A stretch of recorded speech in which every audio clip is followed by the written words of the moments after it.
So, welcome to our Mingjue healing. And today, our happy quarter theme is apple trees. And where I live in Sebastopol, California, it's Apple Town. So, really, the town was kind of founded on the premise of apple farming and processing and canning and pressing. And we have our own apple. It's called the Gravenstein apple. And, my kids went to Gravenstein Elementary, and everything's Gravenstein this and Gravenstein that. And we have an apple blossom parade coming because the apples have started blooming here. Mm. And the smell of apple blossoms is one of my first childhood like sensory memories. And it's just so unique and special to me. And when the apples start blooming, it's really a sign to me of spring is here. So I'm going to share a few photos, just really simple information. And let's see. Let me know if you can see that okay. Can you see that? Okay. So I just wanted to share some very simple information. I could teach an 8-week class on apples and cultivation and symbolism and myth and all the meanings they have. And an apple a day keeps the doctor away. But I'm going to keep it simple, and I'm curious to see what comes through to all of you, what's kind of stirring in the field. So here's an apple orchard in bloom. And this is typical of the apple orchards near where I am. Many of the orchards have given way to vineyards, but there are still some of the old apple orchards around, super old trees like this. They continue to bloom and fruit, and there are always so many apples in town that you can't really give them away, right? Like it's like zucchini, but more plentiful. And here's another photo of just a typical Sebastopol apple orchard, all the apples. And they're really, just take it in. There really is something very, very special about being in an apple orchard. Maybe it's not kind of an ecological forest like a redwood forest or an oak woodland or something, but um, there's a certain presence of being around apples for humans, because apples really they grow in such varied latitudes and longitudes that I mean, even in Alaska, you can grow crab apples. I think Hawaii apples aren't so super easy to grow, but they really grow almost everywhere.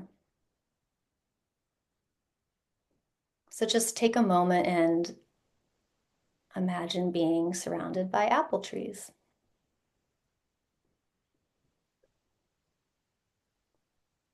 and the smell of their fruit. And if you have an apple, you can contemplate that. And then all the insects and the bees, the birds that fill an apple orchard, snakes, crickets,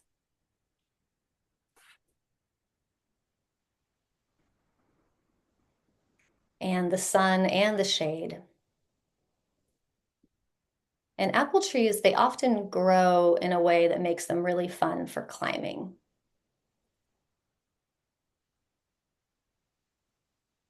So imagine sitting in a tree,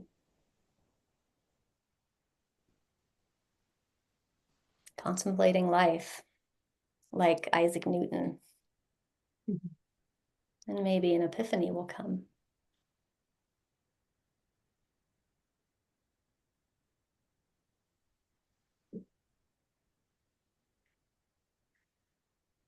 So here's this poem that I found, and I don't know, it's not specifically about apples.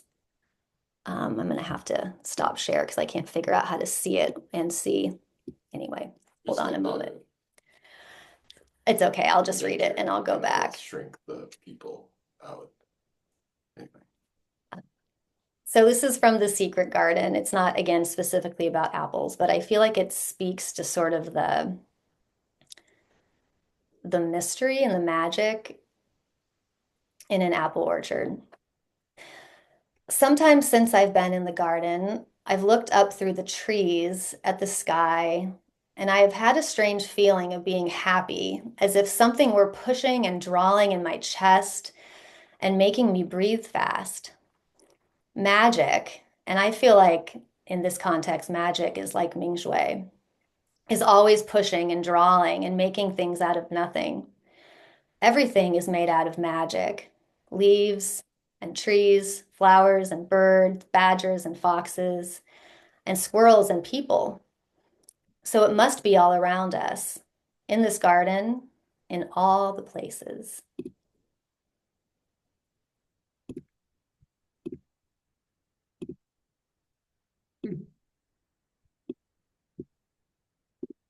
Oh, there that is.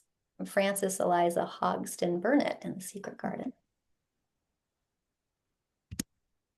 So here's the first blossoms from my apple tree. We have one tree in our front yard, and it was planted maybe 10, 12 years ago by the previous home caretakers.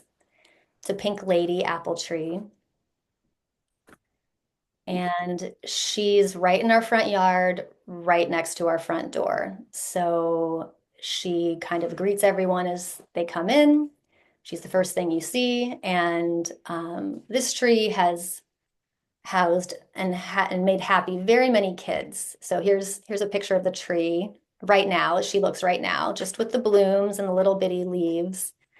And we have this Halloween snake skeleton that's been hanging in the tree for years and years, and sometimes people put an apple in its mouth, which, might have lots of metaphors associated to it, but I just think it's kind of fun.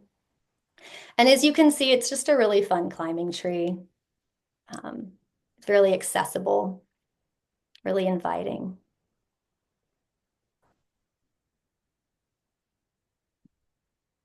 I just thought this picture was fun. This is a picture of the tree in full leaf with a few apples.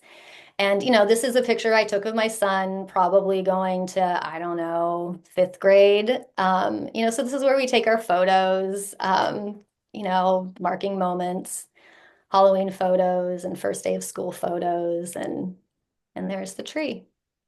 And I'll just mention, my son, he loves apples. I think he eats like 5 apples a day. Um, and he's a lot bigger and stronger now, so who knows? Might have something to do with apples. He loves twisting them in half with his bare hands. Right. He twists them in half. He twists them in half with his bare hands. So he like rips them in two and then he eats the whole thing. So he calls it what's it, the whole apple club. He eats the whole seeds and all. I don't know. Anyway, that's what he does. So, um, yeah, he really loves apples. Yeah. Here's the picture Robin sent. And Robin, I don't know if you have any words you'd like to share about. I mean, this is so beautiful. This is the little crabapple tree that's just outside this window. And little birds just absolutely love that tree. And we feed kind of on the ground beside our deck on the other side. And the birds will be under the trees where we feed them. And then they fly over and love to land on this little, it's a weeping tree. And it'll just be filled with little birds in the spring before there's leaves on it. So it's a special little tree. Thank you. Just taking that beauty. And I'll mention that, all commercial apples, all what we call apples started as crab apples. That's where the line starts. And they're in the rose family. And crabapple trees, well, there's some deep and old and ancient and potent medicine involved in the crabapple tree in particular.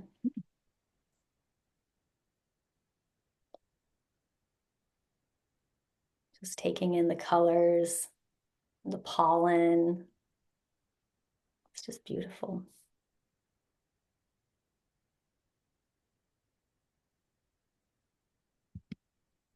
And I think this is from Robin also. This tree actually no longer exists. It was the only thing in the yard 22 years ago when we bought the house. It's an old red delicious. The apples tasted terrible and they would get maggot in them, and also if we left apples on the trees, then the bears would break the fence down. So we actually finally took this tree out last year, but that's a blossom from that tree. Oh, it's beautiful. Honoring the old grandmother apple tree.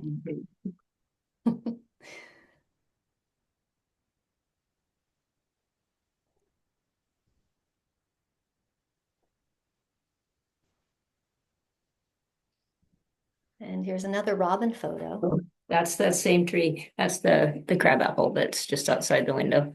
Wow. Isn't that gorgeous? It's just stunning. Yeah, the flowers are so much more vibrant and pink than the commercial apple trees. Yeah, always white. Wow. You can just imagine hearing the buzz of so many insects and bees in that tree. You know, outside in our apple tree, it's a favorite forage for bees.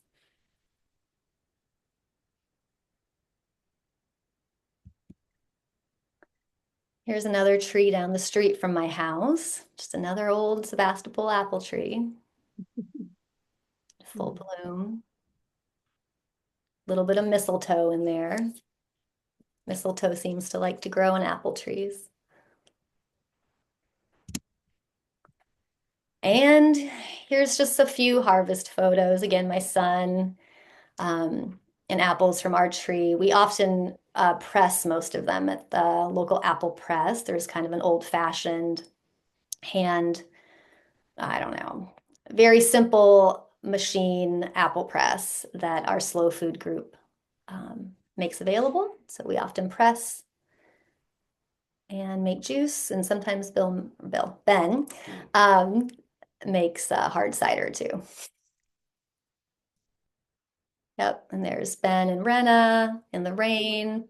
Ben is shoeless because it was so muddy, pressing apples.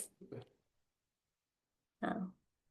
Yeah, and it used to be in colonial times, so apple trees were sort of spread, you know, maybe literally or figuratively by the Johnny Appleseed myth. And so there was just apple seeds and there was apple trees growing everywhere, but apple trees grown from seed don't usually make apples that are super delicious to eat fresh. So most of those apples were pressed and made into hard cider. So the commercial apples we know are they're kind of the special ones, the apple trees that actually made delicious fruit. And then those were grafted and grafted again and grafted again. And so they're all kind of clones of each other. So apple pressing is a fun old tradition. And here's the apple orchard again. Just taking in the good information, the bounty, the beauty, and the generosity. And really the simplicity and the non-fussiness of apples. They're very practical too.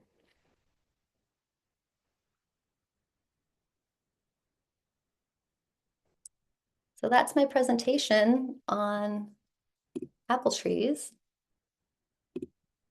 And I'll open up the floor if anyone has anything to share about apple trees or not.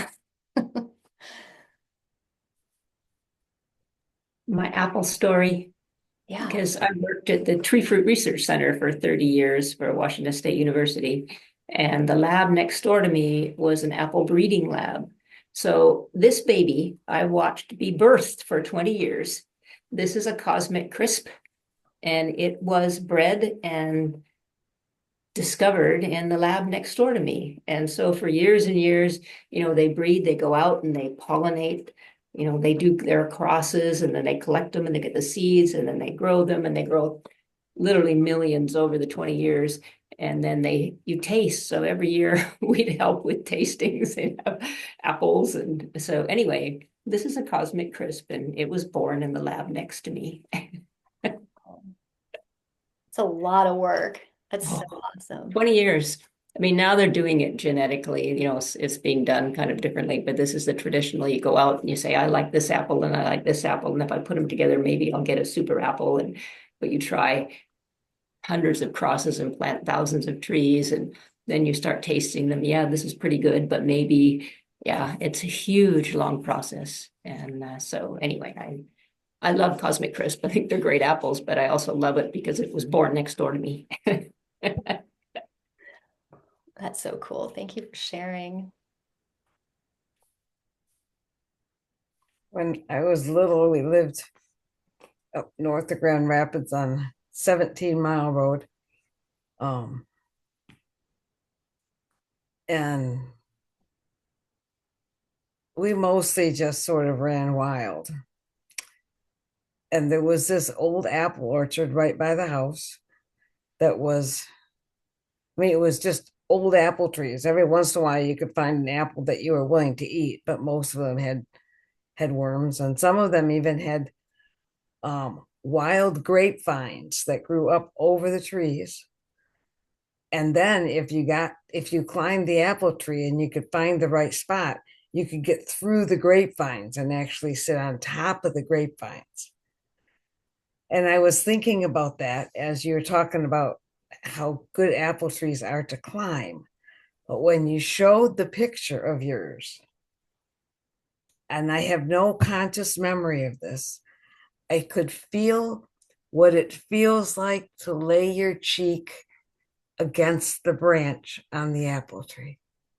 I could just feel sitting in that apple tree, just rubbing my cheek on that bark in the apple tree. So thank you. Yep. Yeah, the way they grow, they just kind of cradle you because they grow in this basket shape. Unlike some other fruit, I feel like plums and they kind of grow more V shape. The apple tree is sort of like a U shape. And yeah, you're right. You're exactly right. Yeah, I love picking apples because I think part of it is because they grow it so in the way they grow, and it is so safe because when I'm in an apple tree in apple picking mode, I don't actually consider my safety at all. I am only focused on picking the apples. But it's funny to me like how it could be in all different angles, like reaching way over and stretched all the way to get that last, apple over there, and almost like looking down from up high. It's awesome. It's one of my favorite things.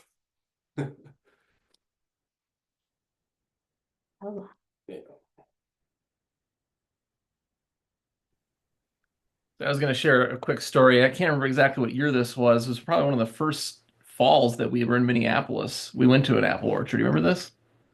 So it was one of those like awesome apple orchards where they also have like pumpkin patches, in the fall, and there's these little hay rides they take you on all over the orchard and stuff. And they let you sample the apples, or did they, or did we just do that? No, No, they no, no, they it was might let allowed. you. Okay, cool. We weren't breaking rules. Okay, cool. Anyway, yeah. So, but we were there for hours. I don't know, like 4 or 5 hours or something, and I didn't realize how much we were eating. So we were enjoying all the various varieties and flavors and stuff, and picking some out to take home or whatever. And like on the way home, we are both like, I don't feel so good. We hadn't realized we had probably eaten like 15 apples a person or something. We got home and just threw up. It was horrible. But anyway, wanted to share that. Uh, how? Ah. Fortunate too. I grew up in Alaska, so I grew up with crab apples. You don't eat crab apples till you throw up. So yeah, I didn't do it again. This is the only time. But it was very fun, except for the I was sick the whole weekend. Yeah. I think the next year went back to and we're like, just a pumpkin patch. It's still good from last year. Well, since you already said that, I will share what I was going to say. My dog thinks that the grass under the crabapple trees tastes better than the grass anywhere else in our neighborhood. because whenever she wants to make herself throw up and we're on our walk, she goes over under the crabapple tree and starts eating the grass. And then I have to try to get through my neighbor's yard so she's not throwing up in their yard. But she seems to think there's something really special about the energy of that grass. That's awesome. I said there's powerful medicine in crab apples. I mean, it's documented all over the place. So maybe it's a cleanser, a purgative or something. So hella.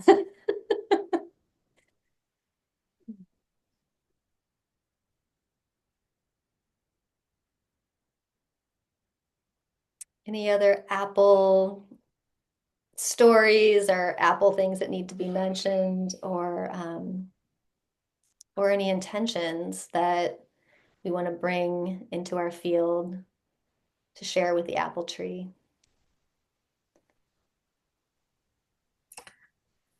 I want to bring in Bobby's brother Philip and his wife Michelle, who's very, very sick. Philip and Michelle. I would like to hold the intention of, hold and release the intention of a new spring coming, a new beginning, a new start, where all sentient beings live together in right relationship and reciprocity with Mother Earth and all of her children. Allah. What better champion of that than the apple tree, the apple orchard?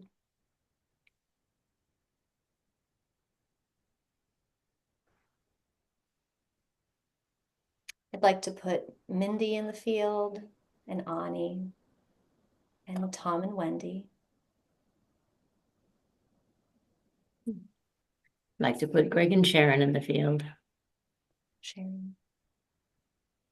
Put BC and Lorelei in the field. BC is very ill right now, so to hold him in the field of and an apple orchard of these beautiful pink blossoms. The pink is the color of the high heart, so that we can all be held in that, in the beauty of that. In Norse mythology, apples were the fruit of immortality and healing. It's bringing that forward.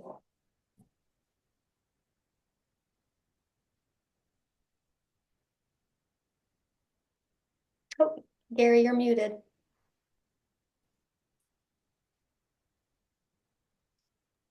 Sorry. No, all good. I'd like to put Bill and Frank into the field, and perhaps the power from the apple will help them. Bill and Frank. Allah. I'll share my apple story. I enjoyed hearing yours. And I have to share that American apples are new for me, or I didn't grow up having American apples. In Jamaica, we have what is called Otaheite apples. It's actually the native name for the fruit, which is a delicate bell-shaped, mild flavored apple. It's more watery than crisp and firm like the American apple. We also had star apples and custard apples, tropical fruits. But what I do recall growing up is that when anyone visited the States, they'd bring an apple back. And that was such a treat.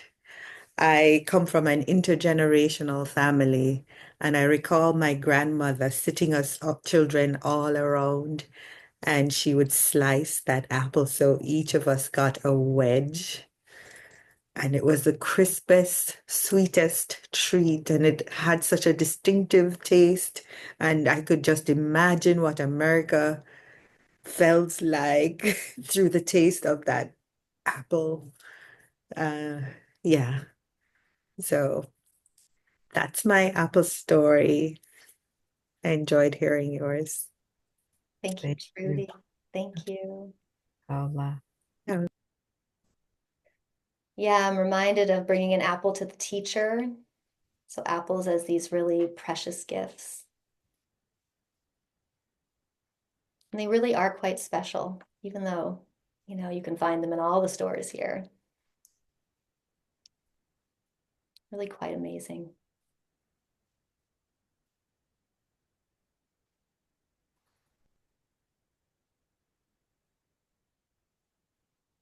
Well, for all these amazing individuals that I see in my screen right now, all the amazing intentions that we've put forward, for all the other amazing people that we're connected to and that we care about, and our amazing community, our consciousness field, and all that we hold dear and precious in our hearts. Just holding all this preciousness intertwined with our love of the apple tree, with our appreciation for the apple tree.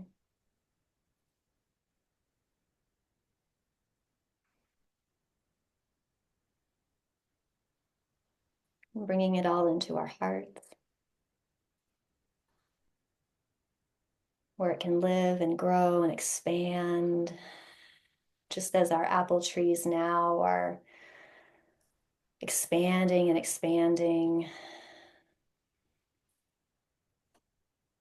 as the nectars in the trees are flowing and the leaves are budding and the flowers are gently coming out to renourish the land, to renourish all the people and all the animals and all the insects. And just aligning ourselves in with that beautiful pushing forward heart love energy. That energy where anything is possible, any healing is possible. In fact, it's probable. In fact, we can already see it has already happened.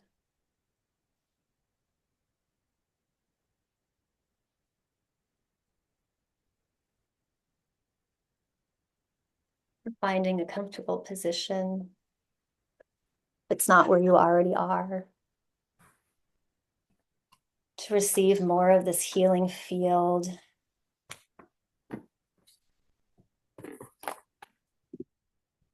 Feeling feet on the ground, feet lovingly rooted. Feeling bodies full of this vibrant energy. This pink, hopeful love energy.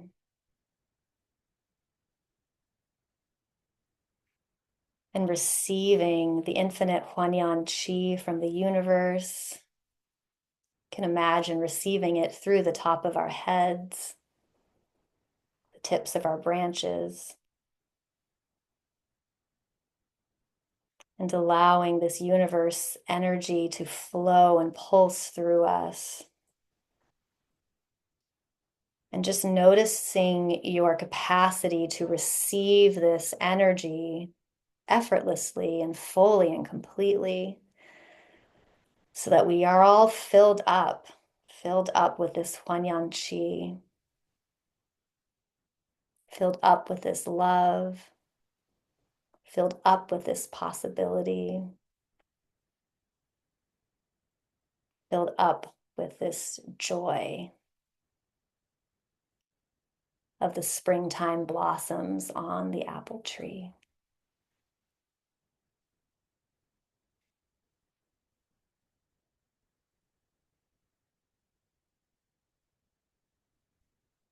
Focusing your attention in the center of your head, and we activate our pure consciousness.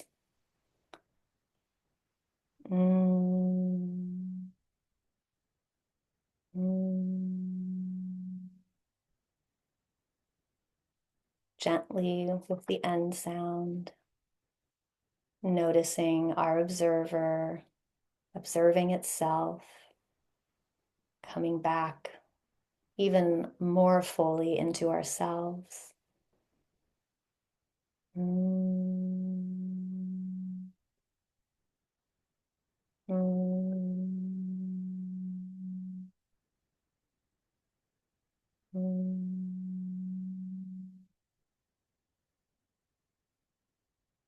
Relaxing and expanding. Our Mingjue fills the head inner space, fills the head inner space. Mm. Mm. Every brain cell is smiling and filled with this intoxicating Mingjue presence. Mm.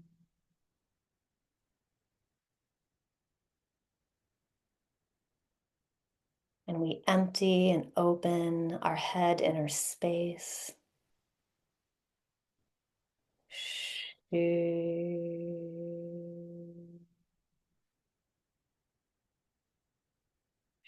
Shu. Purifying. Shu.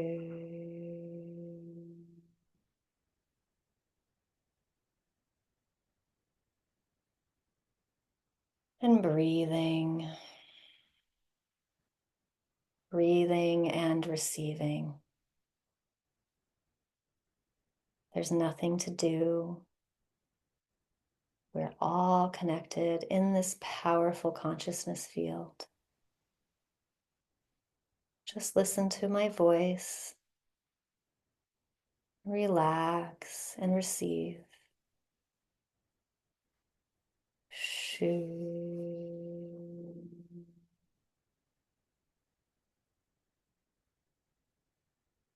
Our Mingjue merges with the neck inner space, effortlessly filling the neck inner space with empty but not emptiness. Shu.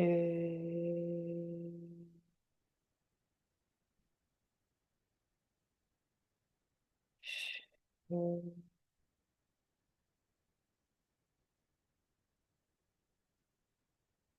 Our glands and bones, muscles and tissues all relax and expand. Shu.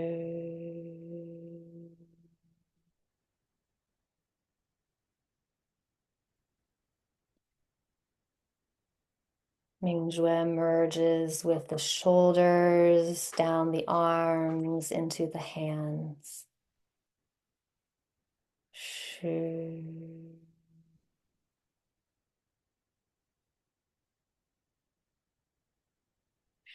Shu.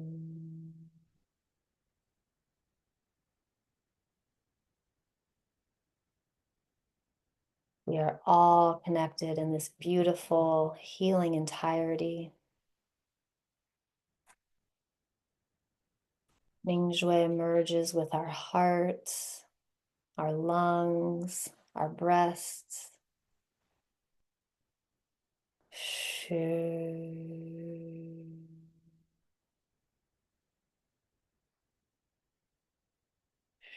Shu.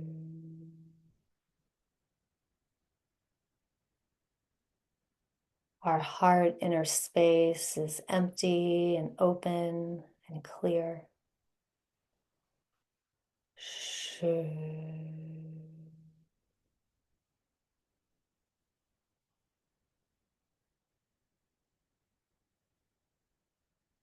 Allowing Mingjue love to expand into the abdomen,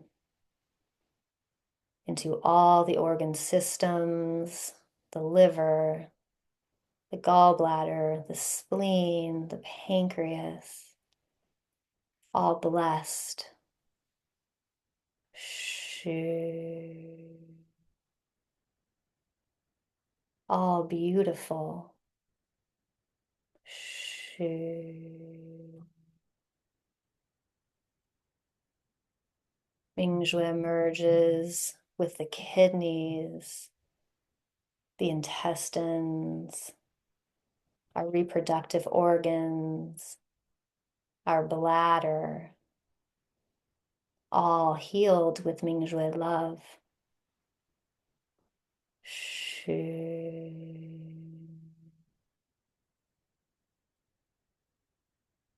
Feeling the emptiness, the openness, that complete generosity.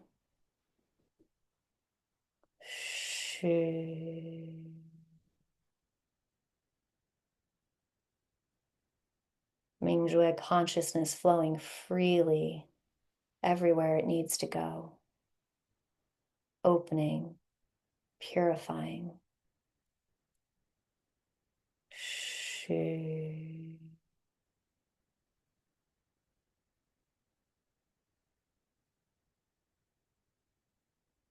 Mingjue merges down the hips, the legs, thighs, knees, calves, ankles, the feet.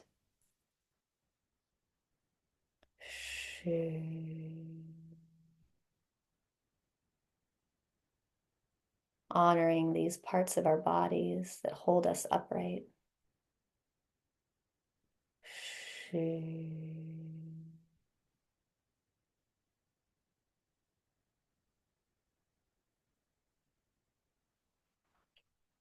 Mingjue merges with the spine, upper spine, middle spine, lower spine.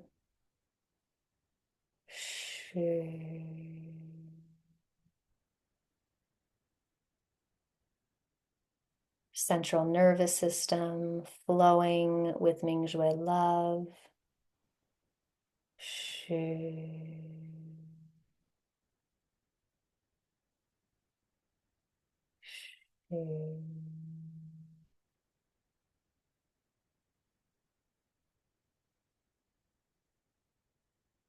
Mingjue love connecting our entire bodies, connecting to our chi fields, connecting us to each other, connecting us to the sages of all the ages, including the sage that is the apple tree.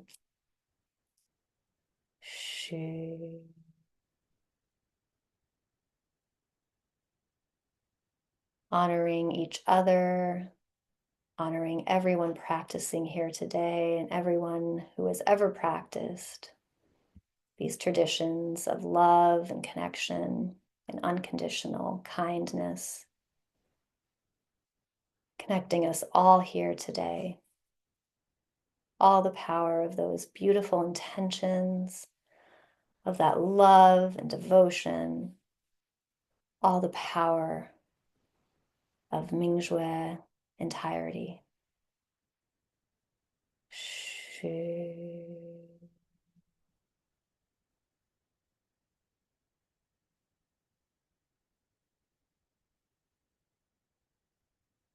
We are Mingjue love. We are Mingjue peace. We are Mingjue happiness. We are Mingjue gratitude. Breathing in, receiving unconditional love. Breathing in, receiving unconditional peace. Breathing in, receiving unconditional happiness. Breathing in, receiving unconditional gratitude.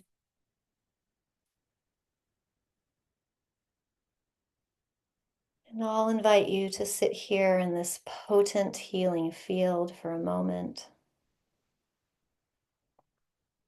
allowing yourself to relax, dissolve, surrender,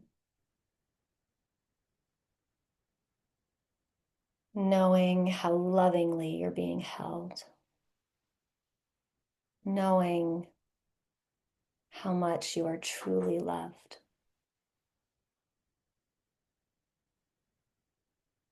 Allah.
Allowing the gentle hum to slowly pull you back.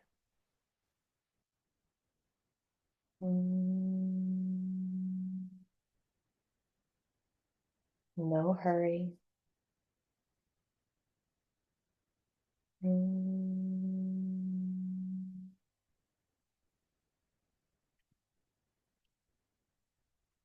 It is said that the ancient Celtic sages would describe the concept of keeping an apple orchard in their hearts.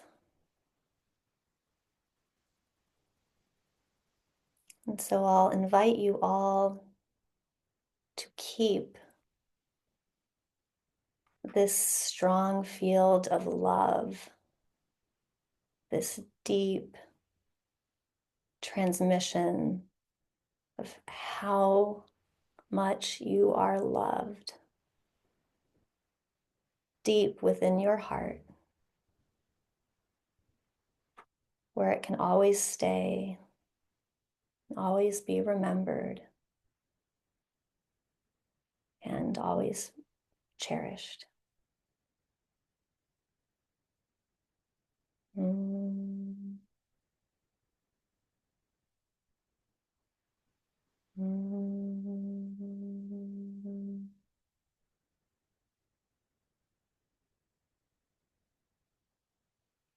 Allowing that little seed to ground and root, breathing into your heart space, feeling the smile on your face.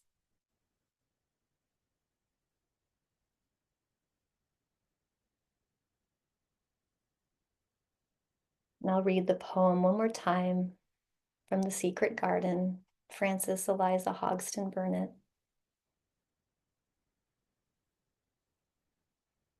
Sometimes since I've been in the garden, I've looked up through the trees at the sky, and I have had a strange feeling of being happy, as if something were pushing and drawing in my chest and making me breathe fast.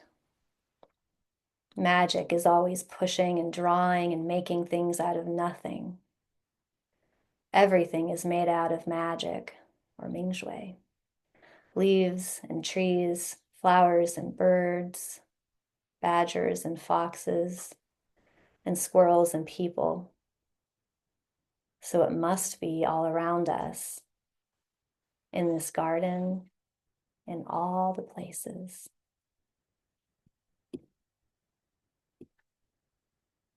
And I'd say in this Zoom room. Hola, everyone.